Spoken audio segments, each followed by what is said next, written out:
yookaan wal quunnamtii saalaa raawwachuudhaaf baay'ee saffisu yookaan baay'ee muddamu jechaadha.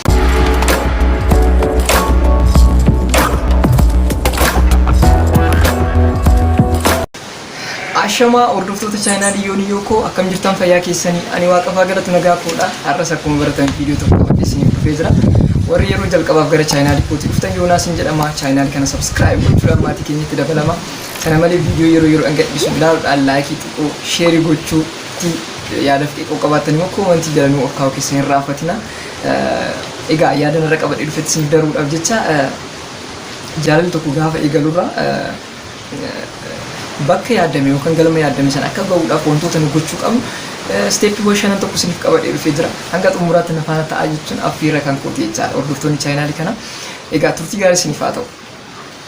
Egaa jaalalli tokko gaafa eegalamurraa yookaan gaafa eegaleerraa jechaadha galma yaadame akka ga'uudhaaf wantoota irraa of eeguu yookaan irraa of qusachuu qabnu steepiiwwan shanan keessaa inni jalqabaa fi tokkoffaan jechuudha wal barree yookaan gaafa jaalala eegallurraa kaasnee irra deddeebiidhaan guyyaa 5 yookaan hanga 20 osoo wal argin gara wal quunnamtii saalaa raawwachuutti deemuu hin qabne jechaadha. Wanta akkanaatirraa of qusachuu qabna jechaadha. Kun maal seetanii namoonni baay'een jaalala keessatti yookaan hariiroo gaafa eegalan keessatti wal quunnamtii saalaa akka bashannanaatti yookaan immoo wantoonni jaalala ittiin ibsamu keessaa tokko jedhanii wanta amaniif wantoota akkanaa kana raawwachuudhaaf yookaan wal quunnamtii saalaa raawwachuudhaaf baay'ee saffisu yookaan baay'ee muddamu jechaadha. Kuni garuu dogongora guddaadha. Maal seetanii gaafa jaalala eegaltu yookaan jaalala gaafa eegalirraa osoo waliin bariin sirriitti osoo keessa waliin bariin fedhii walii osoo waliin hubatiin wantoota akkanaa osoo hin beekin cal jenneetuma gara wal quunnamtii saalaa raawwachuutti deemna taanaan isa raawwanne immoo boodarra wal baruudhaaf yookaan immoo sirriitti wal beekuudhaaf kaka'umsa hin qabaannu jechaadha. Tariitii iyyuu dhiisitii wal baruudhaaf dhiisitii nama san irra deebineetu arguudhaaf iyyuu baay'ee nu jibbisiisa jechaadha gara biraatiin. Kanaaf iyyuu wanta akkanaa raawwachuurra sirriitti of qusachuu fi of qabuu qabna jechaadha. Muddamaa wanta akkanaa raawwachuurra sirriitti of eeggannoo guddaa gochuu qabna jechaadha. Eega wal barree guyyaa 15 yookaan irra deddeebiidhaan jechaadha. Guyyaa 15 jechuun torbee lama jechuu miti. Irra deddeebiidhaan guyyaa 15 hanga guyyoota 20 keessatti irra deddeebiidhaan yoo irra deddeebinee wal arginu yeroo kana keessatti baay'ee haasa'uu dandeenya, baay'ee wal fudhachuu dandeenya, jaalala keenyatti amanaa ta'uu dandeenya. Wantoota akkanaatiin sirriitti ofitti amanamummaa waan jiraatuudhaa fi jaalala san bakka yaadame yookaan galma yaadame sanii geessisuu dandeenya jechaadha. Egaa inni lammaffaan immoo jechuudha affeerraan hin jiramti yeroo wal affeerru yookaan immoo shaayii bunnaa yeroo waliin jennu dafneetoo gargar ba'uu qabna jechaadha. Kana gaafa hin jiru namoota baay'ee akka qir jedhu yookaan akka dabbaru beekamaadha. Garuu immoo dhugaa jiru haasa'umaaf jecha. Maal seetan yeroo baay'ee yeroo shaayii bunnaa yookaan immoo affeerra tunis jijjiiramteerti akka duraanii sa'aatii laaqanaa yookaan sa'aatii gadiitti hin ta'u. Maaltu jira? Shaayii bunnaa yookaan immoo turtii wal affeerra jechuudhaan sa'aatii gara galgaleessutti deemamaa jira yeroo baay'ee jechuudha. Kun immoo jechuudha nama wal jaalatan waan ta'eef jaalala keessa wanta jiraniif keessattuu immoo yeroo jalqabaa tibba jalqabaa san waan ta'uudhaaf osoo hin beekiin haasa'uudhaan kolfaf qabachuudhaan haasa'a gurguddaa kaasuudhaan wantoota akkanaa keessa galuudhaan waa'ee yeroo sirma dhiphannu jechaadha. Yookaan hin yaadnu jechuu hin dandeenya jechaadha waa'ee yeroo yookaan yeroo sa'aatii jechaadha. Kun immoo akkamtaa osoo ittiin qophaa'in yookaan osoo sirriitti itti yaadin yookaan sammuun keenya osoo sirriitti ittiin amanin jechuudha. Gara bulmaatatti deemna jechaadha nama isa wajjin. Amma galgalaa maal gochuu galte sa'aatii kanaan galteetis maal raawwatte rafta malee maal jechuudhaan wantoota akkanaa walitti haasa'uudhaan gara bultiitti deemna jechaadha. Kanaafiyyuu yeroo bulbu sanitti immoo wantoonni nama wal jaalate biratti wanta beekamaadha waan ta'eef osoo hin beekin sammuun keenya wanta biraa keessa seenaa. Guyyaa sanitti immoo wanta yeroo isaan eegganne yookaan immoo wanta hin yaadamne itti dhufuudhaan bultii san keessatti wantoonni garaagaraa raawwatamuu danda'a jechaadha. Kanaafiyyuu galgala yookaan immoo galgaleessinee beellama gochuurraa of qusachuu qabna jechaadha.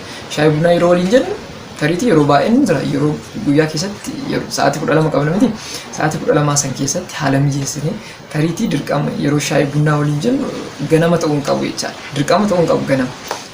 Tariitii sa'aatii misaaratti yookaan sa'aatii laaqanaa irratti affeerra walii gochuu qabna. dafneetu akka gargar baanuuf jechaadha. Sana malee immoo yeroo wal arginu sanitti wantoota garagaraa fayyadamuu dandeenya. Fiilmiiwwan garagaraa wajjin ilaaluu dandeenya. Tiyaatara iddoowwan garagaraa deemnee bashannanuu dandeenya jechaadha. Kanaafuu yeroo kana sirreessuu qabna jechaadha. Walumaa galatti jechuudha yeroo nu jalaa hin galgaleessine yookaan immoo yeroo keenya nu jalaa hin dheeressine fayyadamuudhaan jaalalli keenya bakka yaadame sana akka ga'u gochuu dandeenya jechaadha. Tariitii maaltu jira amma jechaadha. Affeer wantoota akkana raawwanne taanaan dogongoraan bulle taanaan yookaan halkan san dabarsine taanaan jechuudha. Nama san irra deddeebinee wal arguudhaafis baay'ee nuffisiisaa deema jechaadha. Guyyaa akkas akkuma jaalala eegallee gara siree irratti yookaan bulmaatatti deemna taanaan nama san irra deebinee argachuudhaafis hawwiin qabaannu jechaadha gara biraatiin. Garuu immoo wanta akkanaatirraa of eegna taanaan jechuudha gara biraatiin nama san arguudhaaf iyyuu hawwii guddaa qabaanna jechaadha. Irra deddeebinee dafnee gargar baana taanaan yeroo wal arginutti bakka yeroo dheeraa wanti osoo hin jedhin wal arginee gargar baana taanaan nama san irra deddeebiidhaan hawwuudhaan yookaan beellama saniyyuu hawwuudhaan wanta akkasitti nutti dhagahama. Wal nuffuun hin jiraatu jechaadha gara biraatiin. Garuu jalqabuma akkuma wal barreen dafnee gara sireetti deemnu taanaan wantoonni akkanaa hin uumama taanaan jaalalli sunis itti amanamummaa hin qabaatu jechaadha. Egaa inni sadaffaan immoo jechuudha yeroo wal arginutti yookaan beellamaan ta'uu danda'a wantoota garaagaraatiin yeroo wal arginutti jechaadha alkooliiwwan garaagaraa dhuguurraa sirriitti of qusachuu fi of eeggannoo guddaa gochuu qabna jechaadha. Maalidhaa yeroo tokko akkuma qoosa godhameetu jechaadha takka lama osuma jedhamu sammuun keenya gara ho'uutti deema jechaadha yookaan gara machiitti deema jechaadha sammuun keenya jechaadha. Namoota baay'ee yeroo argitan immoo namoota machaan jechaadha. Nama fayyaa jirutti gaafa qoru isaanitti hin qorru gaafa ho'u isaanitti hin ho'u homaatti hin fakkaatu jechaadha. Gara biraatiin sammuun isaanii wanti itti dhagahamu nageenyaa fi gammachuudhaan ala wanti biraatti hin dhagahamu jechaadha. Nama machaa'e gaafa argitan jechaadha. Gaafa kana immoo dogongoroonni garaagaraa uumamuu danda'a. Akkuma dura jechaa jiru san osoo hin beekin fedhii jara lamaanitu osoo hin ta'in wanta kanatti osoo hin qophaa'in gara bulmaataa akkuma reefsan ta'a jechaadha. Gara bulmaataatti deemna jechaadha. Gaafa gara bulmaataatti deemnu immoo dogongoroota garaagaraa hojjechuu dandeenya jechaadha. Gaafa dogongora kana raawwannu immoo sammuu keenya guututti yookaan jireenya keenya guututti guyyaa san akka jibbinu taana deebinee nama san arguudhaafis baay'ee of jibbaa deemna jechaadha. Kanaafiyyuu booda maafan kana godhe yookaan maafa wanta akkanaa raawwadhe jennee sammuu keenyatti gaafii akkanaa irra deddeebi'an ofitti uumuudhaan mannaa jalqabuma wantoota akkanaatirraa of qusachuu fi of eeggannoo guddaa gochuu qabna jechaadha. Tariitii namoonni baay'een kan nama ajaa'iban achuma yookaan manuma dhugaatii wayitiitti guyyuma tokko wal arganii san booda guyyuma sammuun isaanii wanta wanti hin jennetti dhugaatirra waan turaniif gurri isaanii waan ho'ee jiruuf yookaan machaanii ijaa jiraniif namoonni machirra jiran akkuma seenjichaa ture wanti sun hundu akka salphaata itti dhagahama jechaadha yeroo sanitti wanti raawwatamu jechaadha yeroo yeroodhaan. Kanaafuu yeroo sanitti dogongora garaagaraa keessa seenuu danda'an jechaadha. Kanaafiyyuu dogongoroota akkanaa keessa seennee booda gaabbiidhaan akka waxalamneef yookaan jaalalli keenya sunis akka galma yaadamu san akka hin geenye wanta nu jalaa godhuudhaa fi wantoota akkanaatirraa of qusannoo guddaa gochuu qabna jechaadha. Inni arfaffaan jechuudha miiseejii bilbila yeroo arguutillee dabalatee jechuudha daangaa itti gochuu qabna jechaadha. Tariitii guyyaa wal jalqaba wal argitan san jechaadha wal argan haala itti wal argan sun haala mijataa ta'uu danda'a. Turtiin isaanii haalli isaan itti waliin dabarsan sun yeroo wajjin dabarsan sun yeroo gaarii ta'uu danda'a jechaadha guyyaa jalqaba wal argan sun. Kanaafuu guyyaa jalqabaa waan yeroo gaarii wajjin dabarsiteef yookaan yeroo gaarii waan dabarsitaniif fi borumtaa isaatirraa kaaste miiseejiidhaan bilbilaan amma deebinee wal arguu qabna jechuudhaan wantoota akkanaatiin biizii wal gootan ta'ee yookaan wal gootan ta'ee jaalli sun galma gahaa jechuun baay'ee ulfaataadha jechaadha. Egaa yeroo jalqabaa san akkasitti biizii wal gochuun yookaan immoo boqonnaa wal dhoowuun namni sun akka iddoo nuun qabaanne yookaan iddoo nuun qaban godha jechaadha nama sana. Fakkeenyaaf namni tokko yookaan kaayyoo wayii qabaata ta'a jaalala gaafa hundeessinu wanna akkasiitiin beektu. Namni sun kaayyoo isaatiin socho'a jechaadha.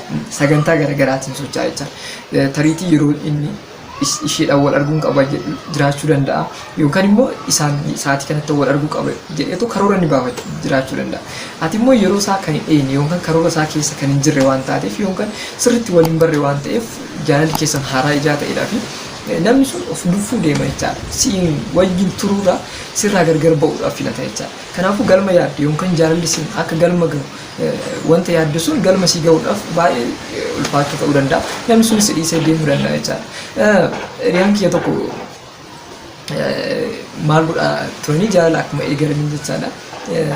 Rakkina garaagaraa keessa turte namni ishee inni jaalate sun jechuudha.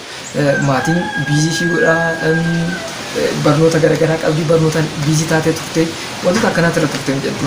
Mucaan garuu boqonnaan kennuuf hiriyaan kan buufun jechaadha. Ishee jalqaba jaalalarra waan jiraniif jechuudha. Inni ishiinu waliin maaf jaalala jalqabaa waan ta'eef jechuudha. Inni amma wal arguu qabne jedhaan bilbilaan miseejiidhaan amma wal arguu qabne jedhaanii maal akkatti biizii gaafa godhu namni mucattiin wantoota akkanaa wanta naasofneef wal arguudhaaf bilbila kanarratti waan biizii wal gochaa jiranii fi mucaasan dhiistatoo deemte jechaadha. Kanaafuu nama sanii sirriitti wal hubannee waa'ee walii sirriitti eega wal barree booda gara wantoota akkanaa haasa'uutti yookaan mari'achuutti deemuu qabna jechaadha. Kanaafuu bilbila irra deddeebiidhaan miseeji irra deddeebiidhaan wal argaallee irra deddeebiidhaan wal nuffisaa deemu ta'a malee bu'aa tokko illee hin qabu jechaadha. Kanaafuu wanta akkanaatirraa of eeggannoo cimaa gochuu qabna jechaadha. Warri dhiiratis haa ta'u warri shamarranii jechaadha. Egaa inni shanaffaa fi inni xumuraa jechuudha.